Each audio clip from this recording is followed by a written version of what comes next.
빚진 사람 있잖아요. 빚진 사람이 너무나 거대한 빚을 지면 채권자인 은행에게 강제를 부리거든요. 똑같은 지금 상황이네. 야, 나 망하면 다 망하는 거야. 나 망하면 다 망하는 거니까 나를 좀 도와주든지, 시기를 좀 조정을 해주든지. 시기를 조정하면 너희도 좋고 나도 좋잖아. 근데 이제 국민의힘에서 듣다 보니까 시기를 조정하면 나도 좋네.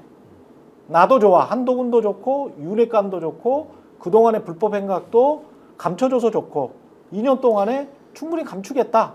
대신에 그 핑계는 야, 이재명한테 잡히면 안 돼. 야당한테 정권 줄 수 없어. 요걸로 지금 앞에는 내세우고 속으로는 여러모로 좋구나. 여러모로 좋아. 우리가 국민들한테 큰 빚을 졌는데 그 빚을 즉각 상환할 생각은 안 하는 거야. 근데 이게 예. 지금까지 봐왔던 수법과도 동일합니다. 지금까지도 김건희 특검을 가지고 2년 넘게 끌어오고 있잖아요. 거기에 대해서도 이 한동훈 개들의 입장이 뭡니까? 특검이라는 걸 통해서 진실을 규명하고 책임자 처벌할 생각은 없고 윤석열은 성역으로 놔두고 김건희 성역으로 놔두고 계속 특감으로 가져갔거든요. 그러니까 이게 지금 시간 지연 내지는 꼼수가 여기서도 한번 발견이 되고 지금 이 탄핵 국면에서도 동일한 맥락이고 이준석 의원이 중심이 된 개혁신당도 한번 보십시오. 지금까지 공천 개입 이슈가 3달을 끌어왔거든요. 공천 개입에 대해서도 선의의 조언으로 출발을 해서 지금까지도 명태균에 대한 우호적인 변론만 해주면서 언론을 다 장악해 써버린 게 전부입니다.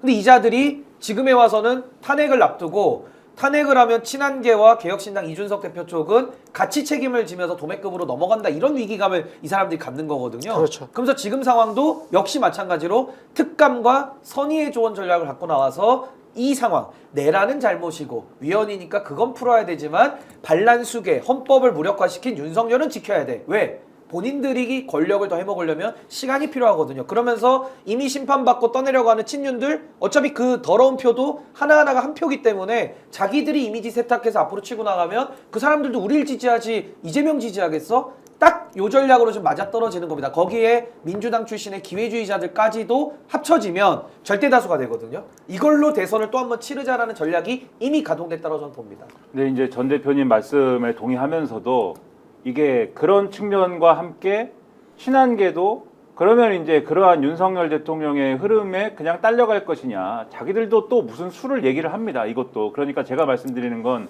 어느 쪽이 더 강할 거야. 이 얘기가 아니라 예. 지금 집권 세력과 여당을 덮치고 있는 그 상황이 뭐냐면 개와 늑대의 시간입니다. 이 사자가 물론 사자는 강한 동물이지 않습니까? 예. 사자가 만용을 부리고 뭐 호기롭게 뭘 하다가 제풀에 지쳐 지금 쓰러졌어요. 지쳐가지고.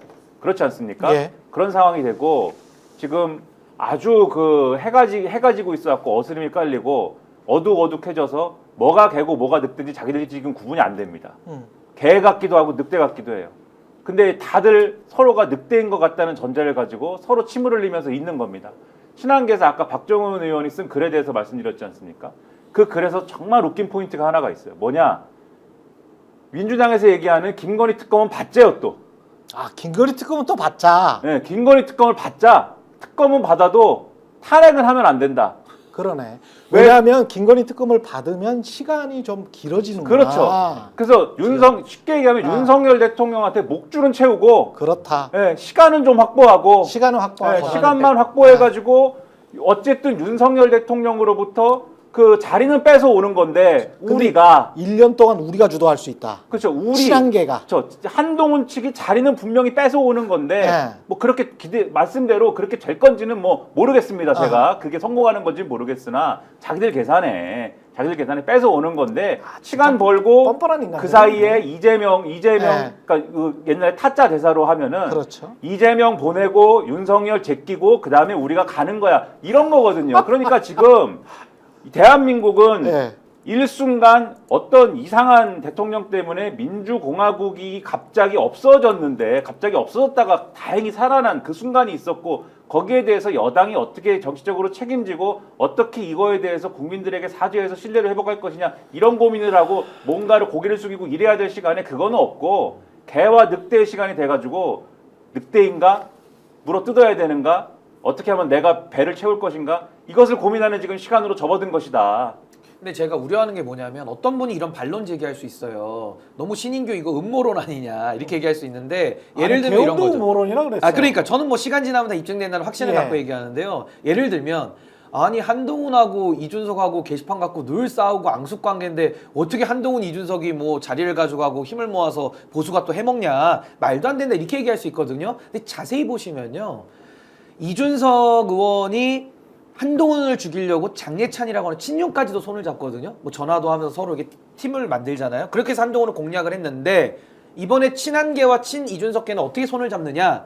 친한동훈계의 지금 대표적인 의원이 누군지 아십니까? 친한동훈계 수도권에 김재섭 의원이에요. 아 김재섭. 도봉. 김재섭 의원. 꽤 합리적인 이미지를 갖고 있고 문제됐던 상황에서는 나서지 않는 그러면서 물밑에서는 정치를 하는 뭐 그걸 정치 잘한다고 한다면야 저는 뭐 이견이 있습니다만은 뭐 할 말은 없지만은 친한동훈계의 김재섭 같은 사람은 지금 개혁신당에 있는 이준석과 천하람과는 사실상 정치적 동지관계입니다. 그렇지. 근데 그 정치적 동지관계 뒤에 누가 있습니까? 김종인이 있는 거예요. 아. 그러니까 김종인을 놓고 보면은 친한계와 친이계가 조화롭게 그들 이름으로 조화롭게 뭉쳐질 수 있는 거고 이란선 쌍둥이네. 김종인 그렇습니다. 입장에서. 그리고 김종인계와 저쪽 그 친윤석열계의 또 고리 역할은 기존의 친이계 의원들이 그걸 할 겁니다. 예를 들면 권성동 그리고 친박계 윤상현 이런 사람들이 지금 다 연결돼 있거든요. 그러니까 그 사람들은 표면적으로 볼 때는 다 싸우는 관계고 원수지간처럼 지금까지 이렇게 언론 지면을 차지해왔지만 결정적으로 자기들이 살고 그러니까 임시 휴전 같은 거죠. 일단 이재명은 먼저 보내고 가자라는 그러네. 입장에서는 또 적의 적은 동지가 돼서 또 손을 잡고 요 국면만 넘어가고 그때 싸우자 이렇게 될 거예요. 그러면 권성동이나 윤상현이나 이런 사람들이 또 일을 물밑에서 하면서 연결을 시키는 거죠. 그 사이사이들을 도킹을 이렇게 해가지고 아마 보수가 또 대연합으로 가기 위한 시간 벌기를 이미 박정훈이 시작을 했고 발톱을 드러냈다. 저는 이렇게 봅니다. 이거 매우 심각한 문제입니다. 정말로.